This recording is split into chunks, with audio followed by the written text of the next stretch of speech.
Hi dear friends, എല്ലാവർക്കും easy English Malayalam എന്ന നമ്മുടെ ചാനലിലേക്ക് സ്വാഗതം.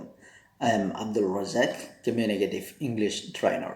നാം ഇംഗ്ലീഷ് സംസാരിക്കുന്ന സമയത്ത് പറയുന്ന വാക്കിനോട് കൂടി അവസാനത്തിൽ അപ്പ് ചേർത്ത് പറയാറുണ്ട് അല്ലേ? ഇന്ന് അത്തരത്തിലുള്ള ഒന്ന് രണ്ട് വാക്കുകൾ നോക്കാം. ഇങ്ങനെ അപ്പ് എന്ന് ചേർത്ത് പറയുമ്പോൾ നമ്മുടെ ഭാഷയ്ക്ക് നല്ല ഭംഗി കൂടുന്നു. അത്തരത്തിലുള്ള ഒന്ന് രണ്ട് എക്സാമ്പിൾ നോക്കാം. ഇന്ന് നാം നോക്കുന്നത് ക്ലീൻ അപ്പ്. സാധാരണ നാം ക്ലീൻ എന്ന് പറയാറുണ്ട്, മെസ് എന്ന് പറയാറുണ്ട്, ഗെറ്റ് എന്നൊക്കെ പറയാറുണ്ട് ഇല്ലേ? അതിനോടൊപ്പം അപ്പ് ചേർത്ത് പറയാം. Clean up, mess up, get up. Clean up എന്ന് പറഞ്ഞാൽ വൃത്തിയാക്കുക അല്ലെങ്കിൽ വൃത്തിയാക്കൽ. Make a place tidy. സാധാരണ നാം പറയാറില്ലേ ക്ലീൻ ഹിയർ, അതിന് പകരം ക്ലീൻ അപ്പ് ഹിയർ എന്ന് കൂടെ പറയുക കേട്ടോ. ക്ലീൻ അപ്പ് ഹിയർ എന്ന് പറഞ്ഞാൽ ഇവിടെ വൃത്തിയാക്കൂ. Please don't come here, here I am cleaning up. ഇങ്ങോട്ട് വരല്ലേ, ഇവിടെ ഞാൻ വൃത്തിയാക്കിക്കൊണ്ടിരിക്കുകയാണ്. We must clean up the kitchen. നാം തീർച്ചയായും കിച്ചൺ വൃത്തിയാക്കണം. She made the children clean up their own rooms.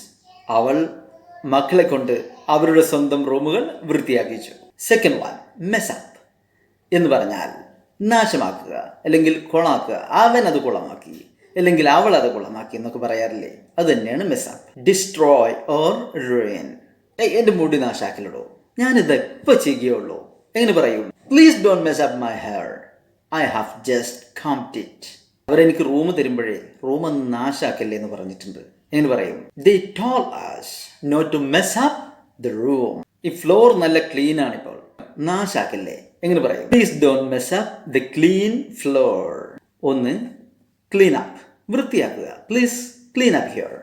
രണ്ട്, മെസ് അപ്പ്, നാശമാക്കുക അല്ലെങ്കിൽ കുളമാക്കുക. Please don't mess up, നാശമാക്കല്ലേ.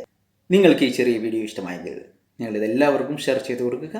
ഇന്നു മുതൽ നിങ്ങളുടെ സംസാരത്തിൽ ഇതുപോലത്തെ ഫ്രേസൽ വേർബ്സുകളൊക്കെ ഉപയോഗിച്ച് തുടങ്ങുക. സബ്സ്ക്രൈബ് ചെയ്യാത്തവരുണ്ടെങ്കിൽ സബ്സ്ക്രൈബ് ചെയ്തോളൂ. ലൈക്ക് ചെയ്യാനും കമൻറ്റ് ചെയ്യാനും മറക്കരുത്. ഇംഗ്ലീഷ് ലാംഗ്വേജ് വളരെ സുഗമമായും ഈസിയായും സംസാരിക്കാൻ ആഗ്രഹിക്കുന്നവർ ആരെങ്കിലും ഉണ്ടെങ്കിൽ അവർ ഈ ചാനൽ നിർബന്ധമായും ഫോളോ ചെയ്തോളൂ.